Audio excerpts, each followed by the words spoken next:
Good morning dear students. आज का हमारा टॉपिक है सोशल बिहेवियर और and social organisation in insects and mammals. इसी में हम सोशल कम्युनिकेशन भी पढ़ेंगे एनिमल्स में। सबसे पहला इसमें आता है सोसाइटी या समाज क्या होता है। जीव जगत में किसी भी समुदाय के अधिकतर जीव जंतु या पौधे अलग अलग ही रहते हैं, किंतु फिर भी इन समुदायों के सदस्यों के बीच में इंटरेक्शंस पाए जाते हैं। जंतुओं में इसी को सोशल बिहेवियर या सोशो बायोलॉजी कहते हैं। उदाहरण के लिए सामाजिक संगठन के न्यूनतम स्तर के अंतर्गत किन्हीं दो प्राणियों के मध्य इंटरेक्शन, जैसे माता एवं शिशु का संबंध, अथवा प्रजनन काल में नर एवं मादा के मध्य इंटरेक्शन को सम्मिलित किया जा सकता है। टिनबर्जन और डायमंड के अनुसार जब सजातीय वयस्कों में पॉजिटिव इंटरेक्शन संपन्न हो तो ये सामाजिक व्यवहार की श्रेणी में सम्मिलित की जाएंगे। दो प्राणियों के मध्य इंटरेक्शन में अपरोक्षता वातावरण मीडिएशन या मध्यस्थता करता है। यद्यपि प्राणियों की कुछ जातियों के दो या दो से अधिक सदस्यों में परोक्ष रूप से इंटरेक्शन पाए जाते हैं। इन जातियों के जंतु एकल रूप में रहकर सोशल पॉपुलेशन बनाकर रहते हैं, जो डिफरेंट लेवल के हो सकते हैं। इन समुदायों के प्राणियों में कोऑपरेटिव इंटरडिपेंडेंस पाई जाती है।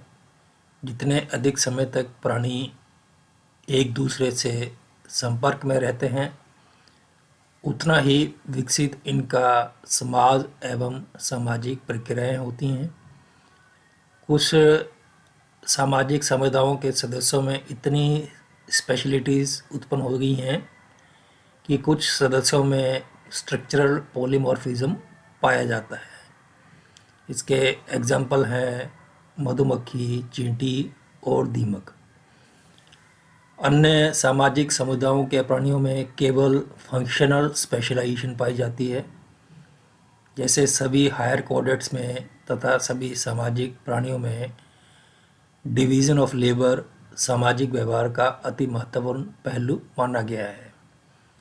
सामाजिक संगठन बनाने की प्रवृत्ति अपनी जाति के सदस्यों की सुरक्षा, उत्थान एवं सफलतापूर्वक जीवन निर्वाह हेतु सहायक होती है।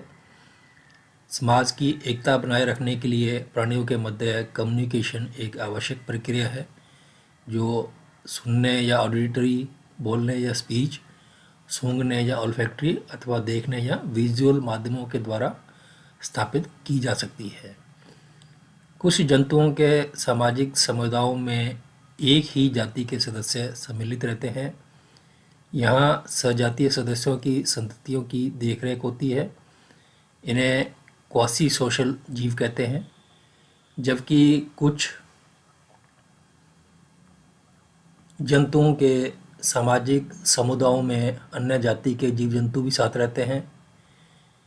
इन्हें इंटर स्पेसिफिक सोशल ऑर्गेनाइजेशन कहते हैं, जैसे चींटी, दीमक, सिंह, बानरों के समुदाय।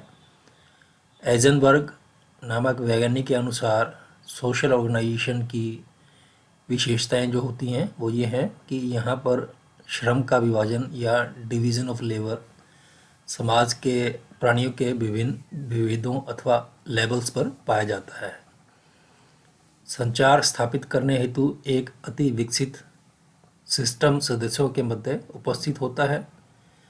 सदस्यों के मध्य कठोर संगठन ऑर्गेनाइजेशन फोर्स सामाजिक प्राणियों की प्रमुख विशेषता है तथा ये एक प्रकार का स्थायी या परमानेंट प्रकार का सिस्टम होता है। यहाँ प्राणी लंबे समय तक एक दूसरे के साथ निभाते हैं।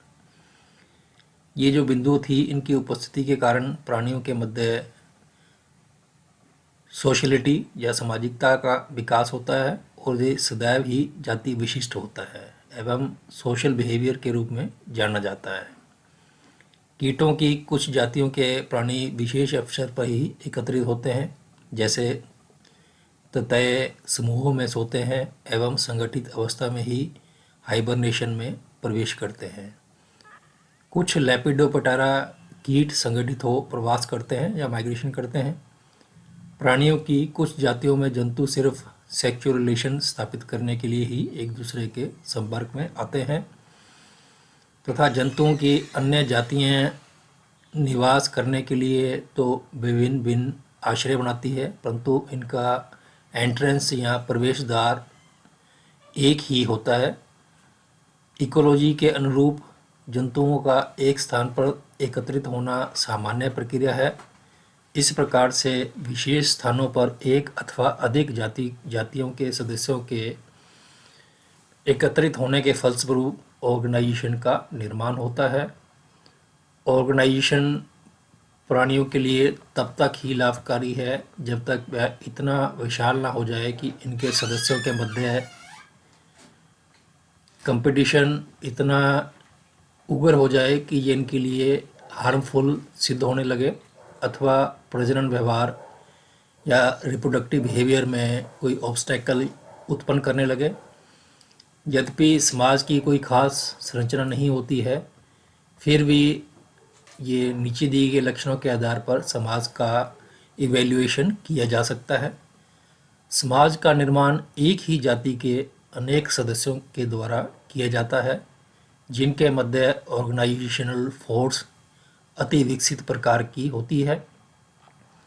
समाज का निर्माण करने वाला प्रत्येक प्राणी अपनी भूमिका एवं समाज में अपने स्थान को लेकर इम्पोर्टेंट होता है।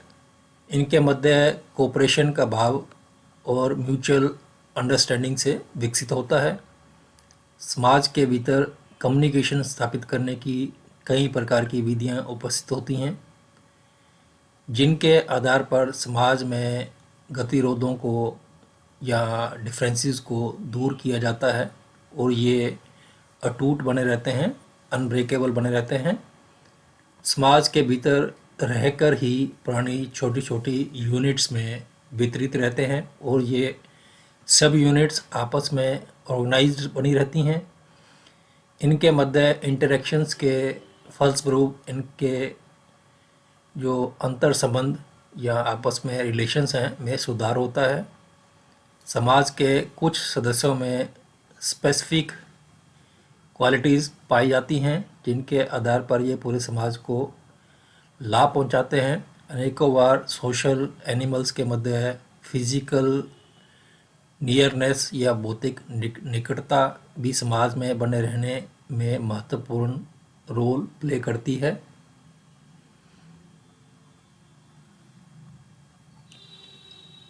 समाज का निर्माण प्राय इंडिपेंडेंट एनिमल्स के ऑर्गेनाइज्ड होने के फलस्वरूप होता है। यहाँ हर मेंबर अपनी इच्छा के अनुसार क्रियाओं का निर्वाह करता है, परंतु ऑर्गेनाइजेशन में वह अन्य जंतुओं पर आश्रित रहता है। आकस्मिक रूप से एकत्रित हुए प्राणियों में सामाजिक एग्जिस्टेंस कम ही देखे गए हैं। एली ने बताया कि कई बार प्राणियों में अस्थायी रूप से समूहीकृत या समूह बनाने की प्रक्रिया इनके जीवित बने रहने में सहायक सिद्ध हो जाती है। जल में पाए जाने वाली मक्खियाँ, जिनको वाटरफ्लाइज कहते हैं, ये एल्कलाइन या क्षारीय माध्यम में जीवित नहीं रह सकती, परंतु जब ये समूह बनाकर रहती हैं तो इनके द्वारा निष्कासित कार्बन डाइऑक्साइड जलीय माध्यम की एल्कलिनिटी को कम करने का कार्य करती है और इस प्रकार इनके समूह जीवित बने रहते हैं। अगर ये वाटरफ्लाइज अकेली रहती तो ये अकेली एक वाटरफ्लाई इसकी एल्कलिनिटी को कम नहीं कर सकती, तो जिससे कि अकेला ये वाटरफ्लाई जीवित नहीं रह सकती हैं। किसी सामाजिक परिवार में आपसी संबंधों की सहायता से स्थापित एक उच्च कोटि के समाज में प्राणियों की 3-4 पीढ़ियां एक ही समय में एक साथ रहते हुए सोशल इंटरेक्शंस का निर्वाह करते हुए समाज के लिए अति विकसित लेवल दर्शाती हैं। पारिवारिक जीवन आपसी सहयोग पर निर्भर करता है। क्रोपोकिम के अनुसार खाद्य सामग्री की आवश्यकताएं जंतुओं में स्पर्धा की भावना को प्रेरित करती हैं, जबकि प्रजनन व्यवहार या रिप्रोडक्टिव बिहेवियर इन्हें समीप आने का अवसर प्रदान करता है। इसके अतिरिक्त सामाजिक व्यवहार का उत्कृष्ट पहलू एल्ट्रुइज्म है। यहाँ समाज का प्रत्येक सदस्य अपने हितों को न देखते हुए अन्य सदस्यों की सहायता करता है। अनेकों बार तो ये अपने साथी के परोपकार हेतु अपनी चाहतों का त्याग करने और यहाँ तक कि अपने जीवन को त्यागने से भी नहीं पीछे हटता। कीटों की कुछ जातियाँ जैसे ततैये, चींटी, दीमक अथवा मधुमक्खी में एक बहुविकसित सामाजिक संगठन उपस्थित होता है। इन समुदायों में प्रत्येक सदस्य की संरचना अपने समाज के किसी स्पेसिफिक कार्य को पूरा करने के लिए एडाप्टेड होती है। सोशल इंसेक्ट्स के सदस्य निर्धारित एवं रूढ़िबद्ध व्यवहार दर्शाते हैं। वास्तव में प्रत्येक सदस्य स्वयं का कार्य हेरिडिटी से प्राप्त कैरेक्टर्स के अनुरूप करता है। भिन्न प्रकार के कार्य करने में वह सक्षम नहीं होता है।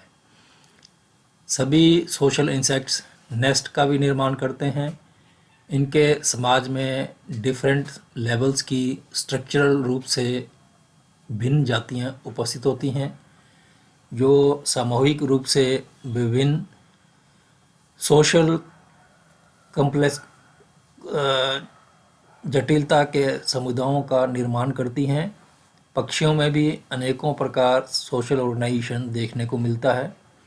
सामान्यतः कुछ पक्षियों की जातियां, उदाहरण के लिए एल्बेट्रोस के सदस्य एक दूसरे के संपर्क में कम ही आते हैं, परंतु माइग्रेशन करते समय ये समूह में ही उड़ते हैं।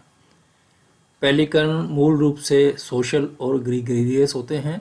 स्तनधारियां जैसे प्राइमेट्स में सोशल ऑर्गेनाइजेशन अपने विकास की चरम सीमा पर पहुंच चुका है।